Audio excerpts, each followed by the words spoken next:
Representative VanDenburgh. This is my concern, and I'm not sure that everybody understands why we say on this side of the aisle that this is a union-busting thing. While federal law does say that a person, cannot be forced to join a union, and if there are those unions that have that in their bylaws, then I would guess that someone going in to apply for a job would have a discriminatory lawsuit of some kind that they could pursue. But what happens is you eliminate the fair share that someone pays for the benefits they receive. So while they're not forced to pay dues, if you're taking advantage of what the union bargained for you as an employee, because under federal law, the union has to represent you whether you're in the union or not, period. So whether you pay dues or not, the union has to, by law, represent you if something were to happen. So if they bargain for a higher wage, pension, and better benefits, it goes out to everyone. And what you're doing away from in our state is what's called fair share, and that means that person pays for what they're taking advantage of or the representation that they're going to receive through the union, not necessarily dues. It's a much less rate than dues. So what you're doing is anybody who's hired, and in these times, families need every penny that they make to go home to their families. I agree. Everybody needs every penny, right? Well, when that happens, and there's maybe $60 a month, $100 a month, who knows? I mean, my husband's could be up to $200 a month because based on how much he makes, his union dues. If a family needs that money, and when the person is hired, they have the option of joining the union and taking advantage of those benefits, or not joining the union and having those same benefits and the same pay. What would you do? What would your wife want you to do? I mean, it's kind of a no-brainer. I mean, why pay for it if you're going to get it anyway? So what happens is, as the new employees come in, you're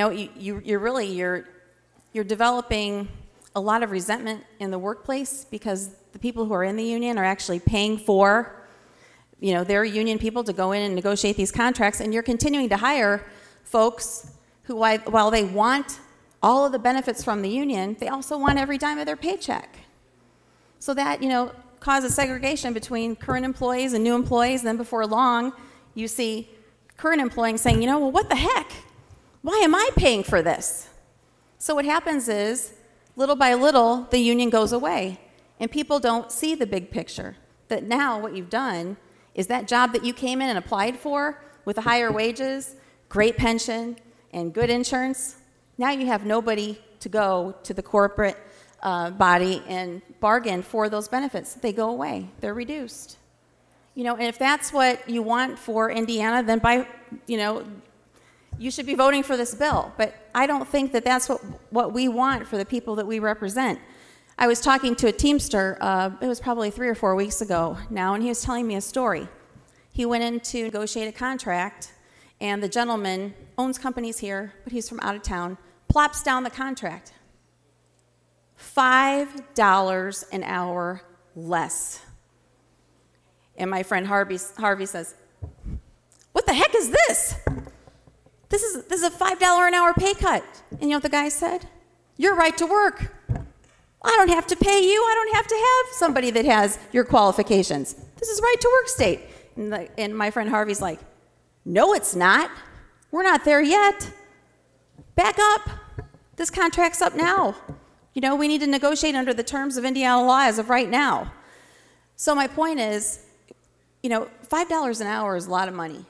We have people that purchased homes based on the amount of money that they're bringing home now.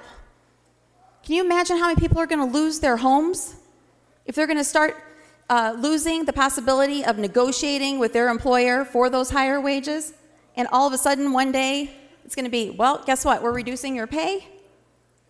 We don't want minimum wage jobs in Indiana. I don't care how many minimum wage jobs you want to bring here. We don't want them.